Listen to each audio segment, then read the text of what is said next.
যাত্রার শুরু। বন্দর শহর চট্টগ্রাম থেকে জাহাজ বি সমুদ্র বিনোদ রওনা দিল দক্ষিণ বঙ্গোপসাগরের উদ্দেশ্যে। এটি ছিল একটি পুরনো মালবাহী কার্গো জাহাজ, যা এইবার কিছু কন্টেইনার ও 4 জন নাবিক নিয়ে যাচ্ছিল সিঙ্গাপুর বন্দরের দিকে।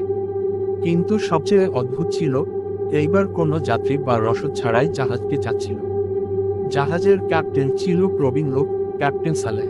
তার সাথে ছিল 3 নাবিক, রাজু, সাহেব আলী এবং তরুণ নবাগত রনক। রনক প্রথমবারের মতো জাহাজে উঠেছিল, উত্তেজনায় ভরা, অথচ অজানা আশঙ্কায় কাঁপছিল। যাত্রার দ্বিতীয় দিন থেকেই শুরু হয় সমস্যা। মাঝরাতে হঠাৎ রেডিওতে অদ্ভুত সংকেত পাওয়া যায়। একটা ভাঙা ভাঙা আওয়াজ, উদ্ধৃতি চিহ্ন ডট ডট ডট, ফিরে যাও, ওরা জেগে উঠেছে, এখানে কেউ বাঁচে না। ক্যাপ্টেন সালেহ চমকে ওঠেন। রেডিওতে কোডের বার্তা পাওয়া সাধারণ ব্যাপার, কিন্তু এই কণ্ঠটা যেন এক মৃত মানুষের গলা। রনক ভয়ে সাহেব আলীর কাছে ছুটে যায়, কিন্তু সে হেসে উড়িয়ে দেয়, এইসব সাগরের রেডিও ওয়েভের খেলা, ভয় পাস না। কিন্তু রাজু তখনই বলে ওঠে, এই এলাকাটা না একটু খারাপ রে ভাই। এখানে নাকি অনেক আগে এক ট্যাঙ্কার ডুবে গেছিল, যার সবাই মারা যায়। সেই ট্যাঙ্কার এখনো জলের নিচে, আর কিছু আত্মা ওপরে উঠে আসে। তৃতীয় রাত, ঝড় উঠেছে, চারদিকে সমুদ্রের গর্জন আর বজ্রপাত। রনক নিচে ইঞ্জিন রুমে গিয়েছিল চেক করতে। হঠাৎ সে চিৎকার করে উঠে আসে। তার চোখ বড় বড়, শরীর কাঁপছে, মুখে কথা নেই। সে বলল, একজন মেয়ে, ভেজা কাপড়ে, পেছনে ঘুরে দাঁড়িয়ে ছিল ইঞ্জিন রুমে। সে ঘুরল, আর মুখটা ছিল না মুখ। সাহেব আলী ও রাজু নেমে গেল নিচে, কিন্তু কিছুই পেল না। ক্যাপ্টেন সালেহ রনককে কিছুক্ষণের জন্য রেস্ট নিতে বললেন, কিন্তু সেই রাতে সবার ঘুম ছুটে গেল। কারণ রাত 2টার পর একটানা শব্দ শোনা যাচ্ছিল, টুপ টুপ টুপ। কেউ যেন পেছনে থেকে ভেজা পায়ে হেঁটে আসছে। পরদিন সকালে ক্যাপ্টেন সালেহ তার পুরনো লগবুক বের করলেন। সেখানে লেখা ছিল, 1975 সালে এই জাহাজ একবার সমুদ্রের গভীরে আটকে গিয়েছিল। সেই সময় জাহাজে ছিল 12 জন ক্রু। ঝড়ে পড়ে তারা দিক হারিয়ে ফেলে, খাবার শেষ হয়ে যায়। সেই সময় 3 জন ক্রু আত্মহত্যা করে, বাকিরা পাগল হয়ে গিয়ে একে অপরকে খুন করে। শেষে জাহাজ অচেনা এক দ্বীপে ভেসে যায়। সেখানে থেকে একমাত্র ক্যাপ্টেন সালেহই বেঁচে ফিরেছিলেন। তবে সরকার সেই তথ্য গোপন রাখে।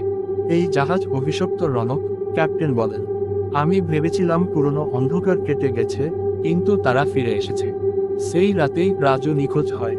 সকলে খুঁজতে যায়, engine room, container deck, radar কক্ষ, সব জায়গায় খোঁজ। কিন্তু রাজুর হদিশ নেই। পরের দিন সকালে তার মৃতদেহ পাওয়া যায় রেলিংয়ের ঝুলন্ত অবস্থায়। চোখ দুটো কোটর থেকে বেরিয়ে গেছে, শরীরে দগদগে জখম, পাশে খোদাই করে লেখা, কোমরা পরের। রনক কেঁদে ফেলেছিল, সাহেব আলী বেসামাল। ক্যাপ্টেন নিজেও আতঙ্কিত, কিন্তু বললেন, যত দ্রুত সম্ভব আমাদের জাহাজ ফিরিয়ে নিতে হবে। কিন্তু সমস্যা শুরু হলো তখনই। স্টিয়ারিং কাজ করছে না, ইঞ্জিন চললেও দিক পরিবর্তন করা যাচ্ছে না। জিপিএস ব্ল্যাঙ্ক হয়ে গেছে, রাডারে শুধু একটাই ছায়া, জাহাজের পিছনে আরেকটা অবয়ব, যেন ছায়া জাহাজ। রাত নামলো, আবার সেই আওয়াজ, ফিরে যাও, আমরা জেগে আছি। 7 সাহেব আলীর পরিণতি। সাহেব আলী ঠিক করলো, সে ইঞ্জিন বন্ধ করবে। রাতে সে একা চলে গেল নিচে, আর কখনোই ফিরল না। ভোরে তার লাশ পাওয়া যায় কন্টেইনার ঘরের এক কোণে, চোখ বন্ধ, হাত জোর করা, মুখে অদ্ভুত শান্তির ছাপ। কিন্তু তার গলার চারপাশে ছিল রক্তে লেখা। 3 জন বাকি, রনক আর ক্যাপ্টেন সালেহ দেখল, হঠাৎ জাহাজের পাশে আবছা একটা জাহাজ ভেসে আছে। কিন্তু তার ওপরে কেউ নেই, শুধু দাঁড়িয়ে আছে কালো ছায়া। কেউ একজন হাত বাড়িয়ে ডাকছে। ক্যাপ্টেন বলেন, ওটা সেই ট্যাঙ্কার, সেই আত্মাদের জাহাজ। আমরা যদি এখান থেকে না পালাতে পারি, আমাদের আত্মা ওই ছায়া জাহাজে আটকে যাবে চিরকাল। রনক হাল ধরল, ইঞ্জিনকে ম্যানুয়াল মোডে চালানোর চেষ্টা করল। সে ক্যাপ্টেনকে বলল রাডার নজরে রাখতে। তারা বুঝল, পূর্ব দিকে গেলে বাতাস সহায় হতে পারে। হঠাৎ ক্যাপ্টেন সালেহ চিৎকার করে ওঠেন, ওরা চলে এসেছে। ইঞ্জিন রুমে রনক ছুটে যায়, আর দেখে অন্ধকারে অস্পষ্ট মুখ, ভাঙ্গা শরীর। কেউ একজন বলছে, তুমি আমাদের একজন, এখন তুমিও থাকবে। কিন্তু রনক দৌড়ে ইঞ্জিন চালু করে দেয়। ইঞ্জিন গর্জে ওঠে, জাহাজ ধীরে ধীরে গতি পায়।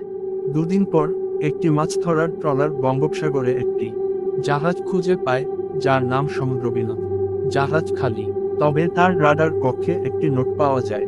আমরা জেগে উঠেছি, পরের জাহাজ কখন আসবে